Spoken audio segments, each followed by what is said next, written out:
Kasusnya Sambo yang berkaitan dengan polisi, mafia di tubuh Polri ini sekarang ini yang mencuat adalah kasusnya Sambo. Sambo ini adalah seorang bajingan.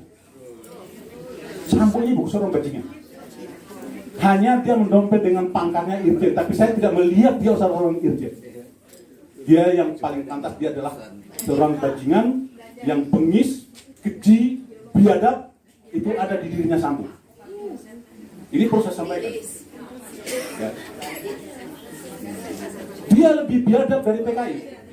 Kenapa saya bilang kata-kata seperti itu? Mungkin ada yang tersinggung. Kalau ada yang tersinggung dengan kalimat saya, kata-kata saya, berarti itu dia adalah bagian daripada kelompoknya Sambo. Kita runut ke belakang, ada kejadian KM50, 6 laskar. Hampir sama polanya, hampir sama. Pembantaian biadab, terus diklaim seolah-olah ini adalah tembak-menembak. Dan ini sama persis, ini kuasa Allah. Sama persis dengan kejadiannya Brigadir J.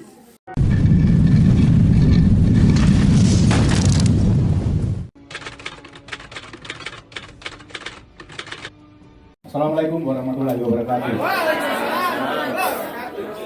Saya ada catatan sedikit, jadi sedikit saya bacakan karena kalau saya hafalkan tadi nggak nyampe. Jadi yang pertama tidak perlu saya membuat narasi lagi. Saya tadi dijelaskan oleh Bang Anton, saya ketemu di penjara sama Bang Anton gara-gara saya buat surat terbuka untuk Jokowi. Jadi apa yang saya katakan, tema kita bahas hari ini udah saya bahas.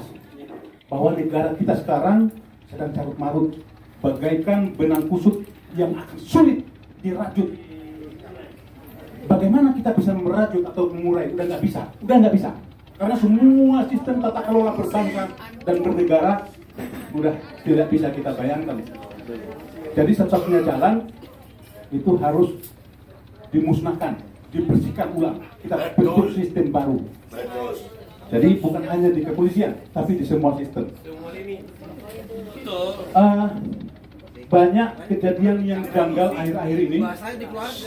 Banyak kejadian janggal akhir-akhir ini yang ditangani oleh kepolisian.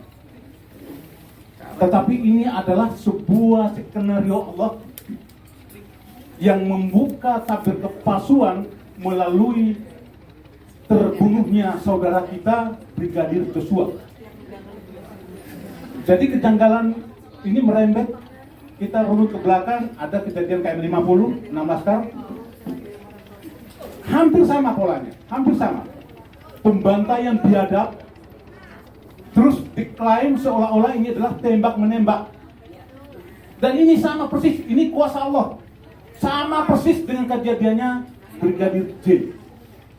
Udah hancur-hancuran seperti itu, diklaim sebagai tembak-menembak. Nah, kemudian kita lupa bahwa beberapa waktu yang lalu, tanggal 16 Agustus, ada satu kejadian yang kita juga karena mungkin kalah dengan beritanya Joshua. Ada seorang Letnan Kolonel Purnawirawan TNI di Lembang ditusuk atau dibunuh secara sadis dan biadab oleh seorang asing.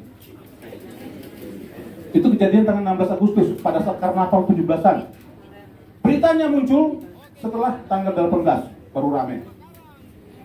Dan melihat itu kami semua sebagai tentara, mantan tentara, atau kami sebagai prajurit, semua terpanggil, tidak menerima kejadian ini.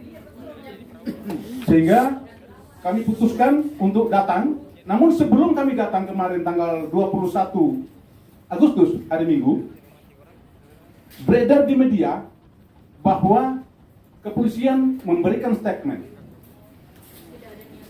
Tidak ada niat pelaku untuk melakukan pembunuhan. Bayangkan, ini persoalannya, saudara-saudaraku sekalian, persoalannya hanya parkir sebentar di depan tokonya. Ditusuk 5 kali, lehernya bolong, Pak. Ini mengerikan, luar biasa. Nah, ini diklaim sebagai sesuatu yang tidak disengaja dan diberikan pasal 351 penganiayaan. Miris. Kepolisian berani mengambil keputusan seperti itu, langsung tergesa-gesa memberikan klarifikasi bahwa ini 351 yang tidak direncanakan. Ketika hari Minggu kami datang ke sana dengan ratusan purnawirawan dengan anggota saya Ekstrim Matra. Kapolresnya yang menerima di Polsek Lembang menyampaikan bahwa sekarang berubah menjadi 338 dan 340. Saya paksakan kepada Kapolres sampai memeluk saya dan menangis. Bahwa ini tidak bisa dibilang 351. Ini nyata pembunuhan. Dia membawa pisau dari dalam rumah.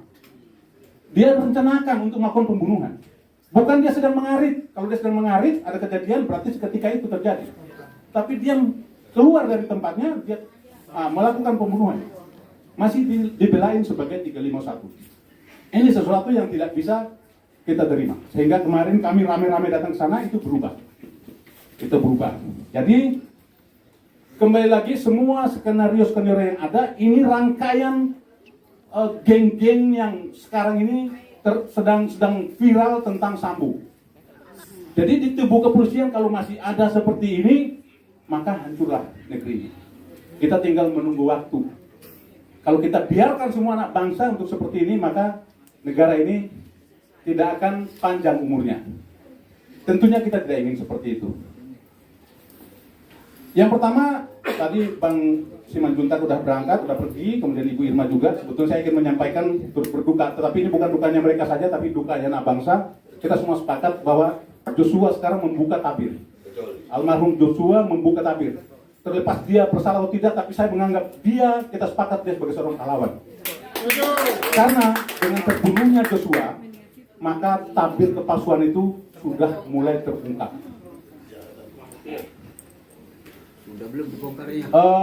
Kita semua tahu untuk menjadi seorang ajudan itu tidak mudah, tidak langsung tunduk, tapi seleksi yang sangat ketat dari segi apapun semua yang terbaik menjadi ajudan.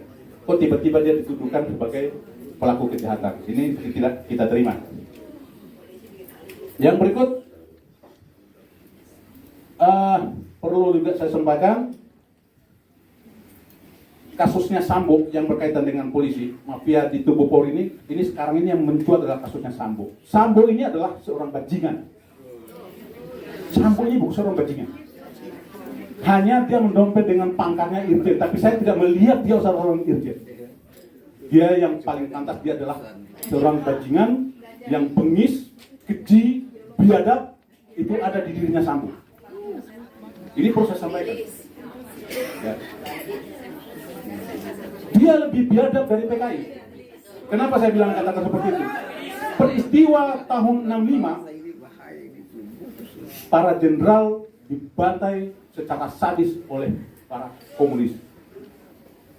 Peristiwa 2022 ini, jenderal membantai ajudannya dengan sadis dan biadab. Ini sampai seperti itu.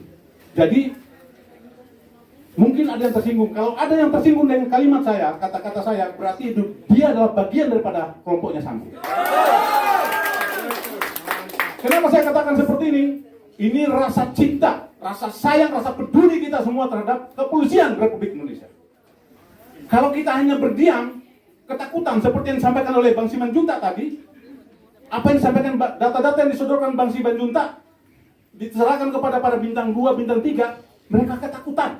Bintang 2, bintang 3 ketakutan. Ada apa di balik ketakutannya mereka? Ada apa? Karena benar apa yang disampaikan Sambo. Setiap anggota melakukan sesuatu kesalahan, 2 tingkat di atasnya bertanggung jawab. Itu tidak di tentara, tidak di polisi, sama. Jadi kalau komandan kompi, harusnya komandan batalion, komandan atau pangdam itu kena. Dan di atasnya Sambo itu siapa? Kapolri, Presiden. Jadi ini benang kusut. Jadi bukan hanya, tapi inilah cara kita untuk membongkar, cara Allah untuk membongkar tabir-tabir kepalsuan dengan caranya yang sangat indah seperti ini. Sehingga persoalan di negeri ini bukan hanya persoalan kepolisian, tetapi sangat umum, sangat kompleks sekali. Jadi ini sebetulnya yang perlu saya sampaikan. Saya tidak membahas lagi apa yang terjadi kemarin pada saat kami ditahan dengan Bang Anton Permana di dalam. Udahlah, kalau saya cerita panjang lebar, nanti mereka akan malu. Tetapi inilah saatnya polisi introspeksi diri. Saya berharap Kapolri segera membenahi institusi kepolisian. Karena kami tidak ingin polisi dirusak oleh mafia-mafia yang merusak tatanan kepolisian dan berdampak kepada bangsa dan negara. Karena apa? Dampaknya akan kepada anak cucu kita, generasi kita. Kita selamatkan bangsa ini, selamatkan kepolisian. Itu saja dari yang saya sampaikan. Terima kasih. Wassalamualaikum warahmatullahi wabarakatuh.